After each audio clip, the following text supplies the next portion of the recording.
Delayed auditory feedback. What is delayed auditory feedback?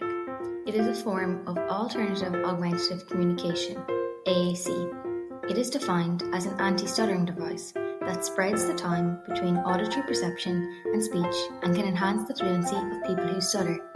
But how does it work? Delayed auditory feedback is based on the phenomenon known as the choral effect.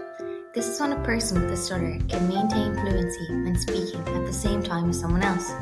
Therefore, the device creates a 50 to 70 millisecond delay between speech and relay of the speech to the person in their ear. Research shows that DAF is an effective form of treatment for stuttering, and it can immediately increase a person's fluency following introduction. But what is a stutter, and do we need to increase fluency?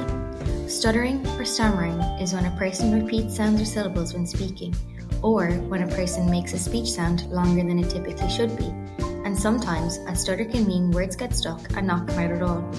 According to a study by Craig et al. In 2009, people who stutter can have a reduced quality of life in domains such as vitality, social function, emotional function, and mental health. So, what can we as SLTs do to help? With the research evidence and the many different forms of DAF devices on the market, it is clear that DAF is an effective therapeutic approach to treating a stutter. But do we really need to treat a stutter? The concept of DAF is based off the medical model. This model views a person's diagnosis as a disability that requires treatment and therapy to improve quality of life. However, there has been a shift in recent years towards a more social model approach to speech and language therapy. The social model relies on the perception that society and the environment we create are the barriers for inclusion of diversity.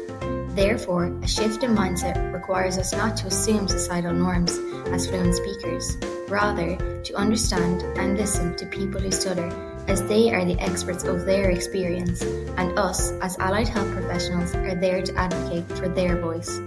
Our role as SLTs in this framework is to advocate and promote acceptance for the people who stutter and society as a whole. The approach we take can vary depending on the client and their goals. For example, take Mary. She has a big presentation at work and would like to deliver it stutter-free. Providing Mary with a DAF device would be an effective therapeutic approach for her goals. But take Mike. He has a stutter and wishes to live a confident and content life. Advocating and promoting acceptance would be a more appropriate therapeutic approach for Mike. So, from this, we have learned how AAC can play an important role in speech and language therapy, but it is also paramount to consider every person and their circumstances as unique. Thank you for listening.